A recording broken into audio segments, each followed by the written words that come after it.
It's the $1 Million Organizer Show. Tips for professional union organizers. Win more campaigns, balance work and family, and leave the competition in the dust. Now here's your host, Bob Odie. Hello, union organizers and future union organizers. Welcome to podcast episode number 48. Today I'm answering a request from a listener on YouTube who asked if I could cover the subject of collective bargaining negotiations. I hesitated at first, having never served on a negotiating committee. To be clear, I'm not giving advice. Remember to always seek the guidance of a licensed and competent professional. The labor movement has some of the best negotiators in the industry. These people have a skill and a level of patience that is way above my pay grade. I'm just giving you an overview, and this is in no way intended to be a thorough examination of the topic. I urge you to go to the NLRB.gov website and read up on the subject. They cover it in great detail. Upon certification of a NLRB election win, several things will need to take effect. The union will survey the workers to find out specifically what issues in bargaining will be of most importance to the group. These items will be listed from most important to least important. A representation committee will be made up of the various departments, shifts, and demographics, so the committee resembles the workforce as a whole. The union will appoint a person to be the leader of the negotiations. This person will have experience negotiating first contracts and will play a vital role. Their job is to keep the representation committee unified and on track. When discussions are needed in closed session, they'll call for a caucus. A letter is commonly sent by the representative union informing the employer the representation committee has been formed and are interested in negotiating. An initial time and date will be proposed.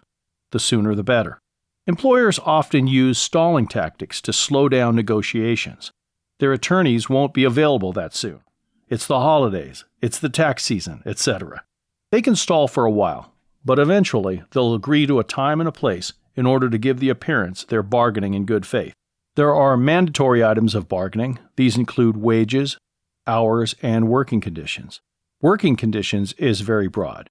This can be benefits, health coverage, safety gear, training expenses, bonuses, parking, meals paid by the employer, etc.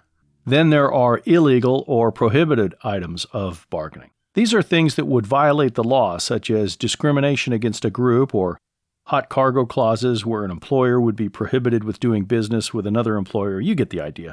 Bargaining a first contract can be complicated. There are a number of examples of things we have to be careful to avoid. These are listed on the NLRB website, including giving a last and final offer. Keep in mind, unfair labor practices, or ULPs, can be filed by either party. We don't want to be in a rush during the process. Although collective bargaining can be completed quickly, it often takes longer than expected. A lot longer in some cases. There's no existing contract to work with. The parties are literally building an agreement from scratch. Employers have an interest in slowing down the process because after a year, workers can decertify. How long does the process take? That depends on the industry involved. A study by Bloomberg shows healthcare and financial activities seem to take the longest. Manufacturing and business services take the least. 6 to 8 months seems to be the average. Once a tentative agreement is reached, it's brought to the workforce for a vote. A simple majority is all that is needed for ratification. There you have it. That's an overview of the process. Perhaps you'd like to serve on a representation committee. If this is the case, let your union representative know. You might consider enrolling in a collective bargaining course. Cornell University offers an online course called Collective Bargaining Foundations.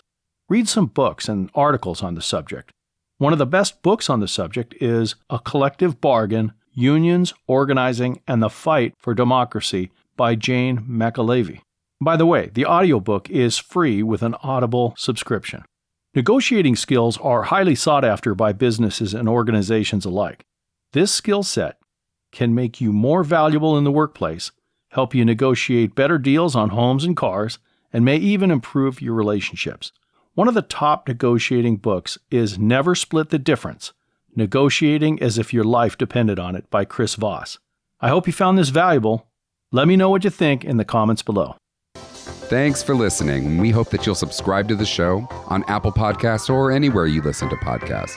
Give us a 5-star review and let us know what you'd like to hear the $1 Million Organizer talk about. Don't forget to follow us on Facebook, Twitter, and Instagram @Union Organizer. Thanks for listening, and we'll see you next time.